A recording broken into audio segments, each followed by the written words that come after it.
Vanessa is my guide. She's my inspiration. I don't think I'll ever work the same again, even whether it's with or without Vanessa, because of like how dedicated and how her dedication inspired me to work harder than I've ever worked. She's hilarious. And you know that if somebody can make you laugh, you're in love forever. Vanessa Kirby's body language just told the story Hollywood didn't want filmed. While promoting Fantastic Four, cameras caught what press releases wouldn't say. The way she stiffened when Pedro Pascal grabbed her waist, how her smile vanished when he whispered in her ear, the pregnant pauses where she clearly wanted space he wouldn't give. Now insiders confirm what these clips reveal.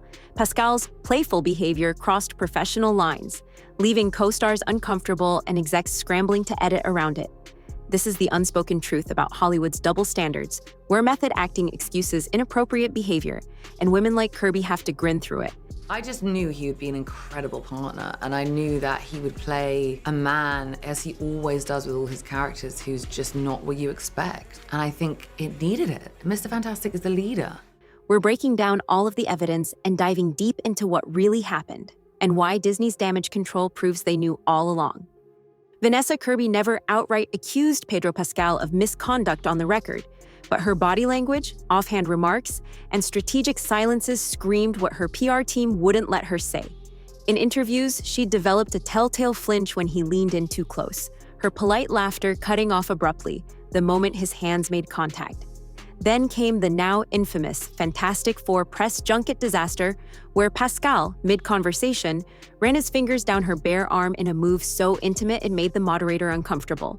A moment Kirby deflected by physically turning her back to him and engaging another interviewer. Kind of like, what would be the literal translation? Yummy old man? Oh, this is my yummy old man.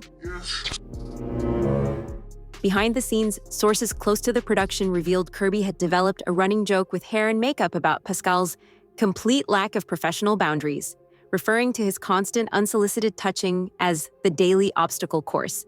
Yet publicly, she remained trapped in the Hollywood diplomacy machine, describing him in press releases as a passionately physical actor, a phrase those in the know recognized as industry code for nightmare to share scenes with. The real smoking gun emerged when a private group chat, allegedly belonging to Kirby's inner circle, was leaked, containing messages where she vented about Pascal's weaponized vulnerability, suggesting his much-publicized anxiety was less a genuine struggle and more a calculated shield against accountability. Pedro Pascal did his biggest budget movie ever with Fantastic Four, but as the movie comes out, he's facing accusations regarding his co-star Vanessa Kirby, but a lot of people just don't realize one very key aspect to his lifestyle. Pedro Pascal and Vanessa Kirby are doing marketing together for Fantastic Four, where they play husband and wife, but many people have noticed a lot of clips like this of Vanessa Kirby putting her fingers through Pedro Pascal's hair. But with Marvel's legendary PR apparatus working overtime and Disney's legal team threatening anyone who spoke out, none of these revelations made mainstream headlines until eagle-eyed fans began connecting the dots across 100 carefully edited red carpet moments and abruptly cut interview segments. Gina Carano was fired from The Mandalorian for a single Instagram post questioning political narratives. Pedro Pascal spent years ranting about conservatives, mocking Marvel fans as toxic man babies, and even trashed J.K. Rowling at award shows, and was rewarded with more roles, bigger paychecks, and fawning media coverage. This wasn't just hypocrisy, it was Hollywood's naked power play laid bare. His viral tirades against so-called anti-woke figures and emotional canned speeches about immigration weren't spontaneous expressions of belief. They were meticulously focus-grouped career moves, ensuring his status as the industry's anointed progressive prince remained untouchable. It's not that he's a bad actor, it's just that what he's doing in this movie does not allow him to have any of the charm. He's got no mojo. And it's really very strange. And he doesn't even seem that smart. I mean, you really need to be with Mr. Fantastic, as he is known, to be in on this movie. And I wasn't. Meanwhile, female co-stars endured behavior that would have ended lesser careers. Sarah Paulson freezing when he groped her waist at a premiere, Dakota Johnson's uncomfortable giggle when he joked about her selling feet pics, even Game of Thrones co-stars recalling how he'd accidentally brush against them during takes. The most damning evidence? When Fantastic Four crew members leaked accounts of Pascal's on-set tantrums, including screaming matches over close-up lighting and refusing to rehearse intimate scenes with Kirby. Studies actively buried the stories, with one exec allegedly telling Variety to spike anything that makes our Reed Richards look bad. The message couldn't be clearer.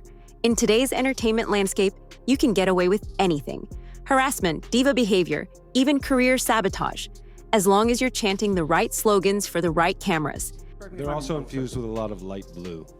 Well, as ooh, something we can't talk about? No. I've decided we can't. Oh, all right, that's fine. That's the fine. boss, Pascal wasn't just benefiting from this system, he was its perfect mascot. Proof that ideological compliance trumped basic professionalism. If this behind-the-scenes truth resonates with you, hit like. It helps expose more stories the industry tries to hide. And subscribe for unfiltered Hollywood breakdowns you won't find anywhere else. We analyze what happens when the cameras stop rolling.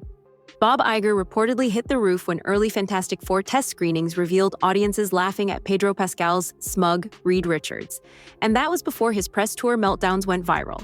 Insiders describe emergency meetings where Disney brass debated recasting just months before release, ultimately settling on a desperate three-pronged strategy.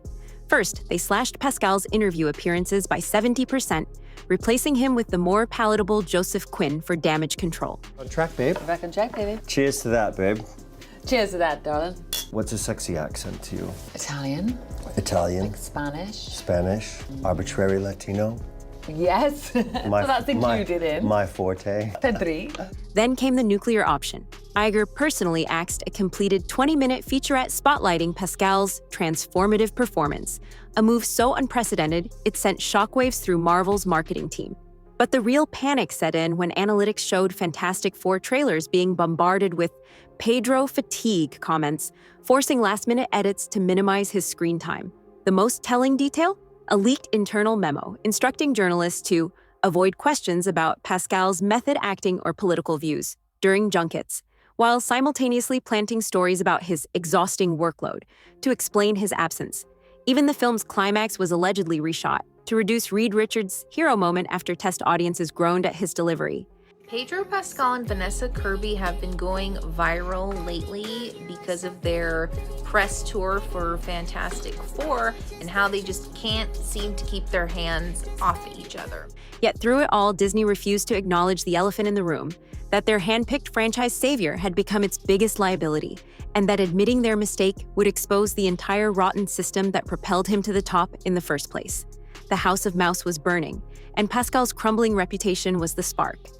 No amount of PR spin could explain away the footage, and there was so much footage. The clips of Pedro Pascal's behavior weren't just questionable, they formed a disturbing pattern that fans couldn't unsee. There was the Fantastic Four interview where he cupped Vanessa Kirby's face without warning, his fingers lingering just a second too long as her eyes darted toward the crew in clear discomfort. Then came the red carpet moment with Sarah Paulson, where he gripped her waist like a possessive boyfriend while she subtly leaned away, her forced smile never reaching her eyes. Even old clips resurfaced with new context, like that cringe-worthy Comic-Con panel where he flirted shamelessly with Willem Dafoe's wife while Dafoe stood stone-faced beside them, his jaw visibly tightening. Each video followed the same unsettling formula. Pascal would invade personal space, the woman would tense up or deflect, and the media would label it adorable chemistry. But fans weren't fooled. TikTok edits comparing his behavior side by side went viral, with millions pointing out how his affectionate gestures never seemed reciprocated. The most damning clip? A Mandalorian behind-the-scenes leak where Pascal snapped at a crew member for adjusting his helmet, only to instantly switch into his trademark aw shucks persona the second cameras rolled. The contrast was jarring, proof that the anxious, humble act was just that, an act. And as the clips piled up, so did the backlash, with even mainstream outlets finally asking, why does he keep doing this? Dakota Johnson laughed it off when Pascal joked about her selling feet pics. Sarah Paulson brushed off his red carpet groping as just Pedro being Pedro. But their body language told a different story, one of women trapped in Hollywood's unspoken code of silence. Johnson's Vanity Fair interview was particularly telling. And then there's also this right here where it looks like she's trying to kiss him. And then also this right here just with the hands itself, which many people thought was just kind of weird, how she's just grabbing on his hand like that. Because of this footage, a lot of people have went online to accuse Vanessa Kirby of cheating on her fiancé. This kind of thing is common, like Brad Pitt who cheated on Jennifer Aniston with Angelina Jolie making the movie Mr. and Mrs. Smith. When asked about Pascal's habit of borrowing her clothes, she hesitated before calling it bizarre, then quickly changed the subject. Paulson, meanwhile, developed a habit of positioning herself just out of Pascal's reach during photo ops, her stiff posture screaming discomfort even as she praised him in interviews. Even The Last of Us co-star Bella Ramsey dodged questions about Pascal's behavior with a terse "no comment" before redirecting the conversation. The pattern was undeniable. Women around Pascal seemed to tolerate his antics because speaking out would mean career suicide in an industry that protects its golden boys at all costs. But the silence was starting to crack.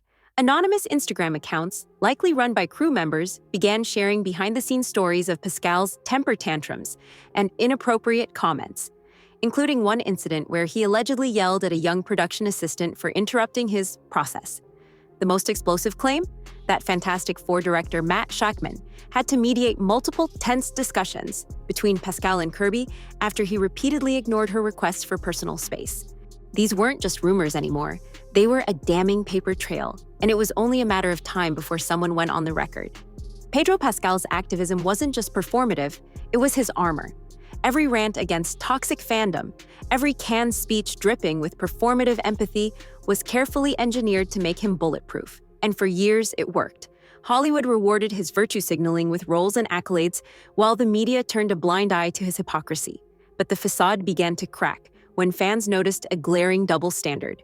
While Gina Carano was blacklisted for conservative posts, Pascal faced zero consequences for calling Marvel fans entitled man-children or mocking J.K. Rowling at an awards show. The breaking point came when a leaked Zoom call revealed Pascal ranting about forcing diversity into scripts, a direct contradiction to his public woke persona. The backlash was instant. #HypocritePedro trended for days, with even liberal outlets questioning his authenticity.